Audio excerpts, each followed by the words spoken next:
Some people think that just because you raised them, they own you. And some people learn the hardest lesson of their lives when they try to take from the very woman who gave them everything. My name is Margaret Elaine Whitfield, and I am 70 years old. I live in a small but beautiful little house on Clover Hill Road in Asheville, North Carolina. It is the kind of neighborhood where the trees are old and tall, where the neighbors wave at you from their porches in the morning, and where the sound of church bells on Sunday still makes your heart feel something warm and sacred. I have lived in this house for 31 years. I painted the shutters myself, dark green, because my late husband, Gerald, said dark green shutters were the mark of a woman with good taste. Gerald passed 11 years ago, and not a single day goes by that I do not think about him. But that is a whole other story for a whole other time. I worked for 33 years as a licensed practical nurse at Mission Hospital right here in Asheville. I started when I was in my mid-30s, after I raised my babies through their youngest years, after Gerald got stable in his work at the hardware distribution company, and after I finally decided that I was not put on this earth just to cook and clean and wait for life to happen to me. Nursing was my calling. It was hard work, bone-tired work, the kind of work where you come home and your feet ache so bad you have to soak them for an hour before you can even think about dinner. But it was meaningful. I held people's hands when they were scared. I sat with patients in the middle of the night when no family came. I administered medications and checked vitals and talked to doctors and made sure that the people in my care were treated with dignity. I loved that work with everything in me. I retired at 67, not because I wanted to, honestly, but because my knees started telling me things I did not want to hear. And my doctor sat me down and said, "Margaret, your body has given enough and it is time to let it rest." So I retired. I got a modest pension, I have my Social Security, and over the course of all those decades of working and saving and being careful with every dollar I ever earned, I had built up a savings account that sat at just over $30,000. $30,214 to be exact. That money represented decades of skipping vacations I wanted to take, of buying store brand instead of name brand, of mending clothes instead of replacing them, of saying no to myself over and over again so that I would have something real and solid to stand on in my old age. That money was my security. It was my peace of mind. It was the thing that let me sleep at night knowing that if something happened to my health, if I needed a procedure, if my roof caved in or my furnace died in January, I would not be helpless. I would not be a burden to anyone. And my children knew about that money. I should have been smarter about that. I should have kept my financial business closer to my chest.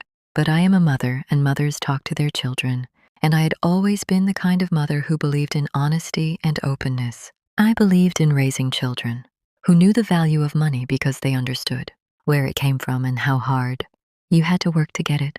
So yes, they knew. They had known for years that I had a savings account, and they had a general idea of the amount. I never thought that knowledge would one day be used as a weapon against me. I have 2 children. My son is David. He is 44 years old, and he lives about 40 minutes from me in a big house in Hendersonville with his wife, Brenda, and their 3 children. David works in sales, he always has, and he makes decent money, though you would never know it from how he talks about his finances. Every conversation with David somehow loops back around to how expensive things are, how tight things are, how the mortgage is killing them, how the kids need things, how Brenda wants to renovate the kitchen. I love my son. I want to be clear about that. I loved him from the moment they put him in my arms in that delivery room, and I have never stopped loving him, not even through all of what happened. But loving someone and being blind to who they are 2 very different things, and for a long time I confused the two. My daughter is Pamela. She is 41 years old, lives in Weaverville, which is just north of Asheville, and she has been divorced for about 6 years now. Pamela has 1 daughter, my granddaughter Lily, who is 16 and is the absolute light of my life. Pamela works at a dental office as a receptionist, and she has always been the more emotional of my 2 children, the one who cries at commercials, the one who calls me more often, the one who remembers birthdays without being reminded. I always thought that softness in her meant she had a good heart. I learned that softness can be a performance just as much as it can be a truth. The trouble started about 14 months ago, right around the beginning of the new year. David called me on a Sunday afternoon, which was a little unusual because David typically only calls on holidays and my birthday, and I noticed right away that his voice had a particular quality to it, a kind of strained cheerfulness that told me he was building up to asking me something. We talked about the grandchildren for a few minutes, talked about the weather, talked about a football game I had not watched. And then he said it. "Mom, I need to talk to you about something serious." And my stomach did that thing it does when you know before you know, when your body understands what your mind is not quite ready to accept yet. He told me that he and Brenda were in serious financial trouble. He said the mortgage had gone up because of some adjustment in the loan, which did not entirely make sense to me, but I did not interrupt.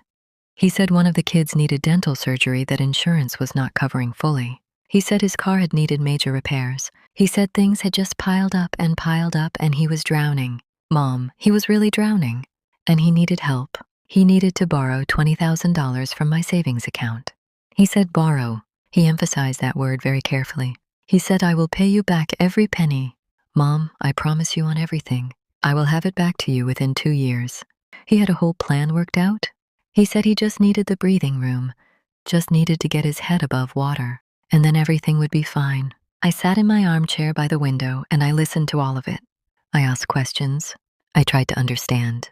And at the end of the conversation, I told him I needed to think about it, that this was a significant amount of money and I was not going to make a decision like that on a phone call on a Sunday afternoon. He said, "Of course, Mom, absolutely, take your time."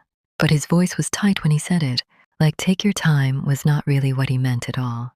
2 days later, Pamela called, and this is the part that I want you to really sit with and understand, because when it happened, I almost did not believe it.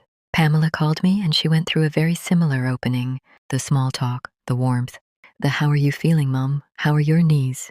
And then she pivoted, smooth as silk, into her own version of the same conversation. She told me she was struggling. She said the rent on her apartment had increased, and she did not know if she could stay. She said Lily needed things for school, needed a laptop, needed clothes. She said being a single mother was so hard and she did not want to ask, but she did not know what else to do. She needed $10,000. She said she knew David had already called me. She knew. And she said, "Mom, between what David needs and what I need, you would still have a little left, just enough to be comfortable." That sentence hit me like a cold glass of water in the face. She knew exactly how much I had.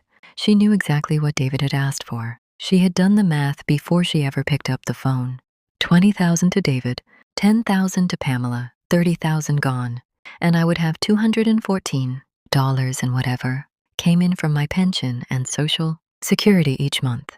That was not a coincidence. That was not two separate children both happening to reach a crisis at the same moment. That was a conversation they had with each other before they had it with me.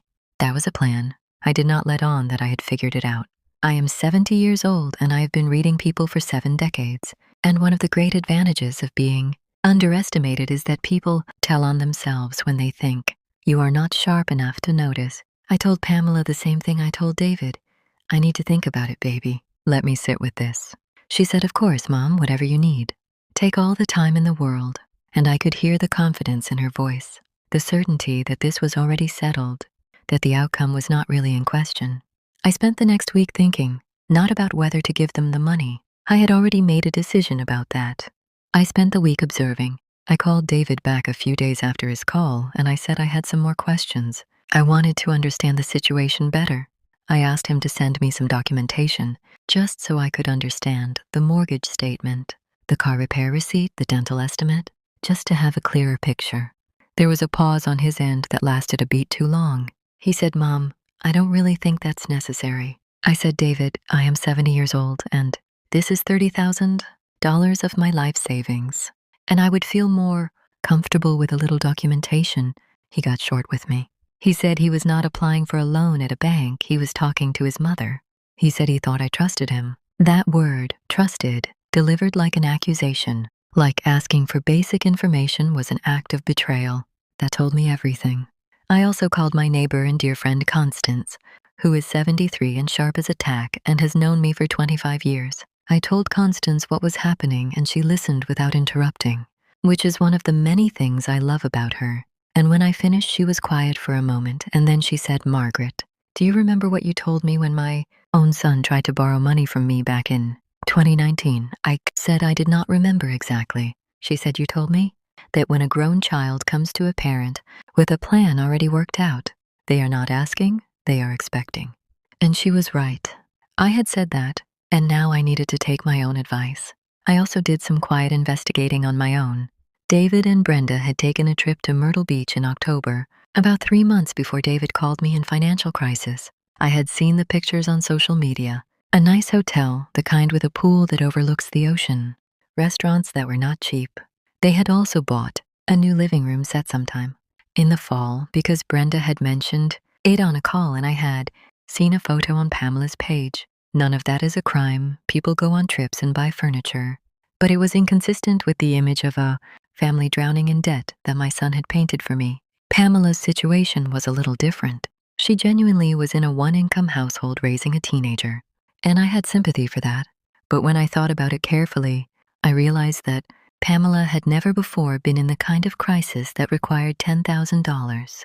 She paid her rent, she kept her lights on, she kept Lily fed and clothed and in school. She was tight, yes, but she had managed. The $10,000 ask felt sized, not by her actual need, but by the math of what was left after David's $20,000. And that meant it was coordinated. That meant she had looked at my savings account and calculated her share. I talked to my pastor, Reverend Coleman, who leads services at Greater Grace Community Church, where I have been a member for 16 years. Reverend Coleman is a wise man, not the fire and brimstone type.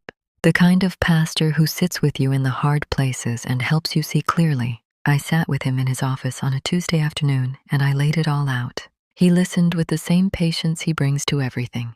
He did not tell me what to do. He asked me what I believed was right. He asked me what I believed the money was for. He asked me what I wanted my legacy to be. Not after I died, but right now, in how I lived and in what I stood for. I drove home from that meeting with something settled in me, a quiet but absolute certainty. I knew what I was going to do. I called David first. I told him I had thought about it carefully and I was not going to be able to help him the way he was asking. I said I was sorry that things were hard. And I meant that, and I told him I loved him, and I meant that too.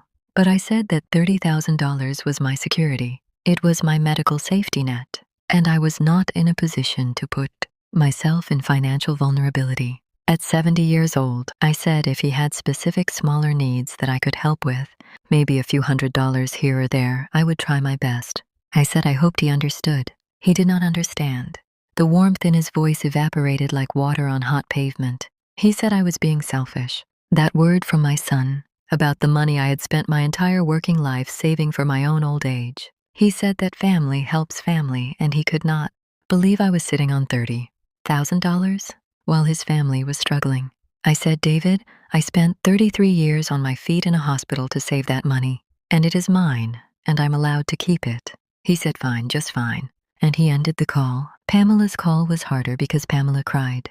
Pamela is a good crier, and I say that not to be unkind, but because when you are somebody's mother, you know their cries. You know the difference between the cry of real pain and the cry of frustration, and the cry of manipulation. And what I heard from Pamela that day was the cry of someone who had expected a different outcome and was not getting it. She said she could not believe I would let my grandchild go without. I said Lily was not going without. She was clothed and fed and in school, and if there was a specific need for Lily, I would address it directly.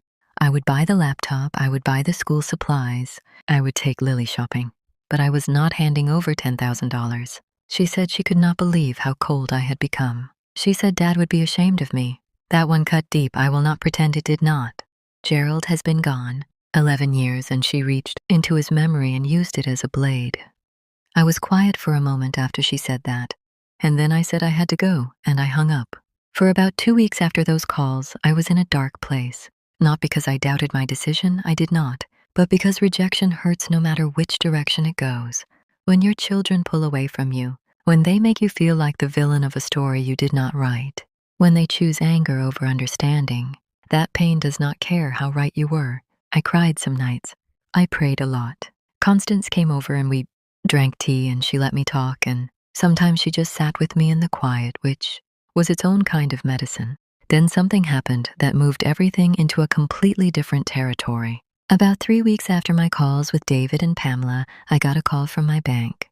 It was a fraud alert, an automated message at first, and then a real person when I called back, asking me to verify some recent activity on my account. There had been an attempt to access my online banking portal. Multiple attempts actually over 2 days, using my correct username but the wrong password. The bank representative told me the attempts had been blocked and my account was secure, but she strongly recommended I change my password, enable additional security features, and be alert to any suspicious activity. I changed my password and I set up two-factor authentication, and I sat in my kitchen afterward, feeling something I had not let myself feel during the previous weeks. I felt afraid, not of strangers or faceless criminals. I felt afraid because I knew, with a certainty I could not prove but could not shake, that those login attempts had not come from strangers. I thought about who had reason to access my account.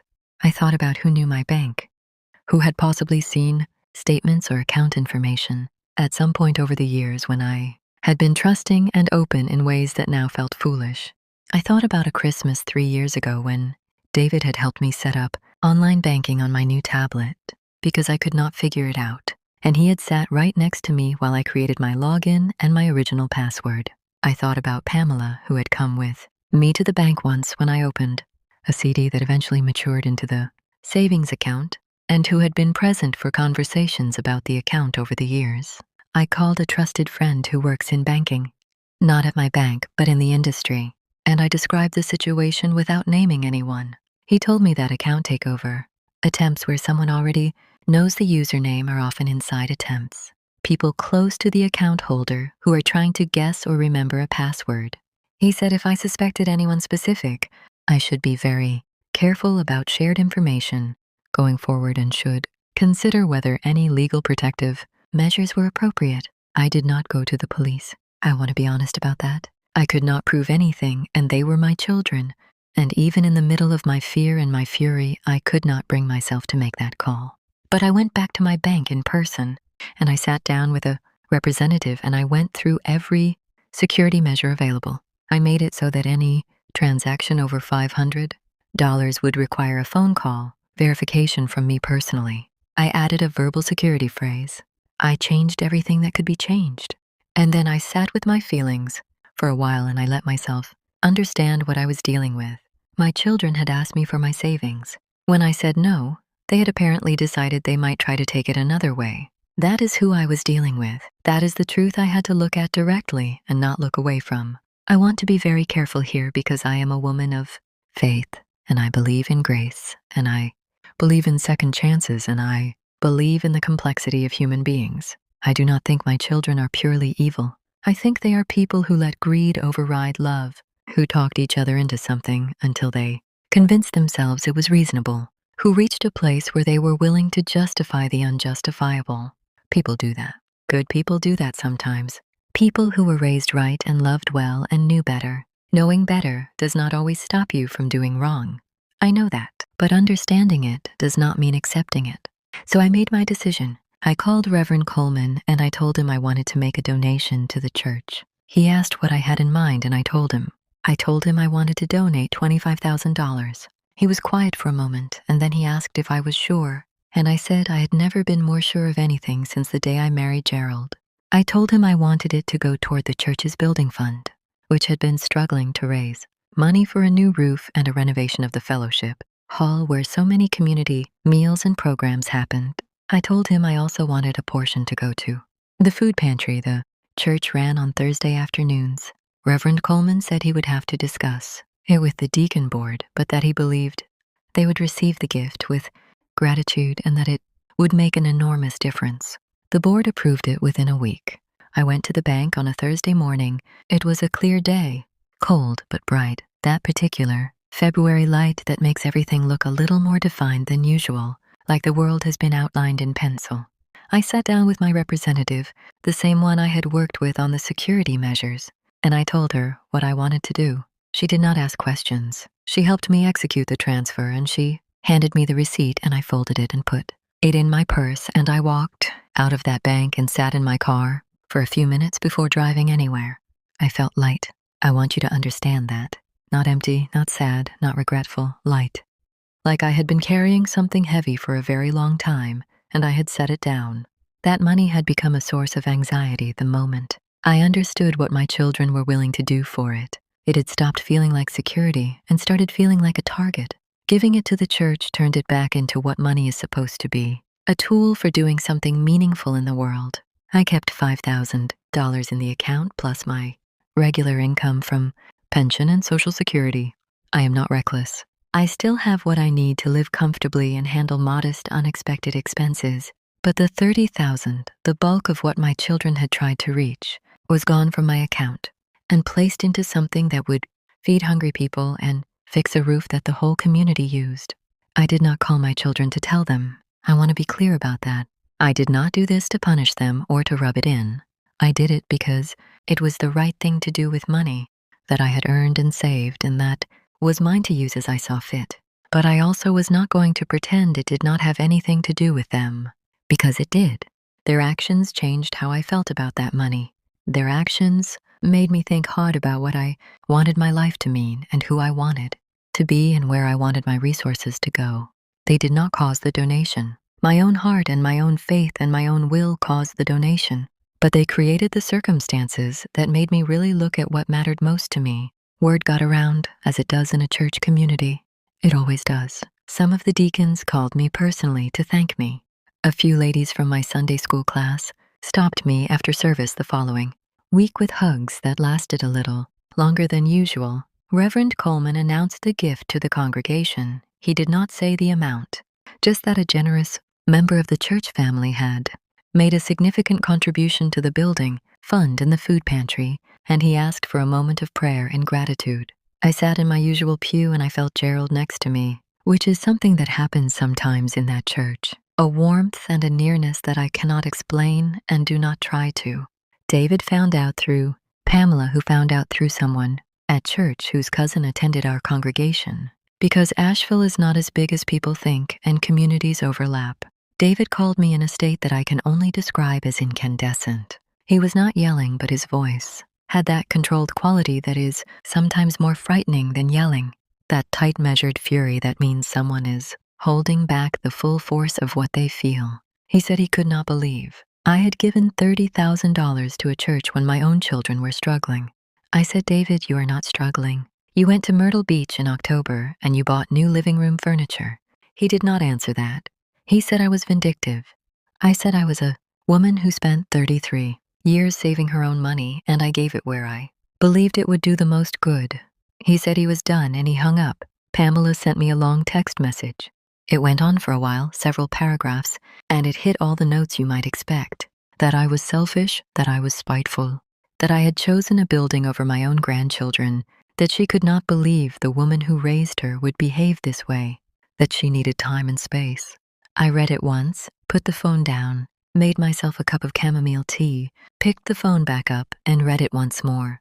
And then I put it in a drawer for a few days, not to stew on it, to give myself distance from it so I could think clearly. When I finally responded to Pamela, I kept it short and honest. I told her I loved her and I loved Lily, and I would always love them. I told her that my savings account was the result of my labor and my sacrifice and my choices, and it was mine to give where I saw fit.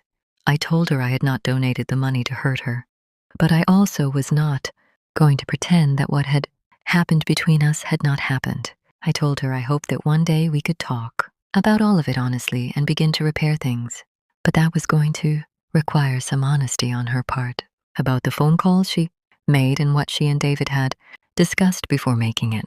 And I told her I was still her mother, and that was not going to change, and whenever she was ready I would be here. She did not respond for 3 weeks. Then she sent a short message asking if she could bring Lily to visit. I said yes, absolutely, come for lunch on Saturday. And I cooked a real meal, roast chicken and sweet potatoes and green beans from my pantry. And when they arrived, Lily ran to me and hugged me hard, the way she always has since she was tiny, and I held on to that child, and something in my chest felt like it unknotted just a little bit. Pamela and I did not have the big conversation that day. We talked around things, the way families do when they are not ready for the center of it yet. But she looked at me differently than she had in a while, and I think maybe the anger had started to cool, and maybe underneath the anger there was some recognition of what she had done that she was not yet able to say out loud. I will wait. I am 70 years old, and I have learned that some things cannot be rushed, and waiting with love is different from waiting with resentment. David has not called back. That is his right, and I cannot force it. I think about him. I think about the little boy who used to fall asleep on my shoulder watching television and who smelled like outside and like himself in like childhood. I grieve that. You can grieve things that are not dead, and I do. But I also know that I cannot trade my dignity and my self-respect for proximity to someone who would try to steal from me. I cannot make myself smaller and smaller in hopes that they will stay close. That is not love. That is accommodation dressed up as love, and I have spent too many years and lived through too much to confuse the two. The church roof project began in the spring. I drove past the building one afternoon and saw the scaffolding up and the workers, and I sat in my car on the other side of the street for a moment just looking at it. Something tangible, something real, something that would shelter people for decades. The food pantry had been able to add a second distribution day with the funds. Reverend Coleman told me that the Thursday volunteers had been moved to tears when they heard about the expansion, that there was a waiting list of people who needed the pantry, and now more of them could be served. People I would never meet, people who had nothing to do with my family drama, people who were hungry or struggling or trying to make ends meet. They would be a little warmer and a little more fed because of a decision I made in the aftermath of betrayal. I believe good can come from pain. I have believed that my entire life, and nursing taught me it over and over again.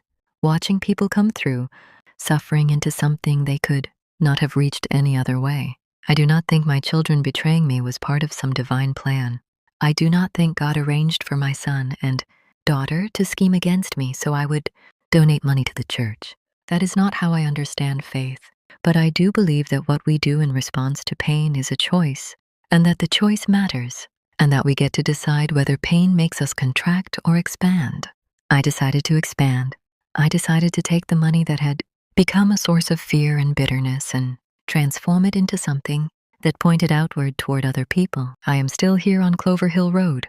My dark green shutters need a new coat of paint, which I am planning to do in the spring because Gerald would have wanted them kept up. I have my tea every morning by the window, and I watch the light come through the trees, and I count it as grace. I talk to Constance over the fence sometimes, and we laugh about things the way old friends laugh, deep and unguarded. Lily calls me on her own now, separate from her mother, just to talk, to tell me about school and her friends and a boy she likes whose name she has made me promise not to repeat. She is 16 and brilliant and full of life, and she is one of the best things in my world. I do not know what the future holds with my children. I hope for restoration. I pray for it, but I have made peace with the fact that I cannot control whether it happens. What I can control is who I am, how I live, what I do with what I have, and whether I move through this world with integrity. The money is gone. The roof is being fixed. People are being fed, and I am still standing. 70 years old, retired nurse, Asheville, North Carolina, with dark green shutters and a heart that is still somehow full. I want to hear from you all because your stories and your words mean so much to me. Tell me where you are watching from. Drop your city in the comments below. And if you have a grandmother in your life, if she is still here and you can call her or hug her or sit with her, please do that. Do not wait. Tell her you love her. Mean it. If this story moved something in you, if it spoke to something you needed to hear, please give it a like and subscribe so you do not miss what comes next, and share it with someone who might need it today.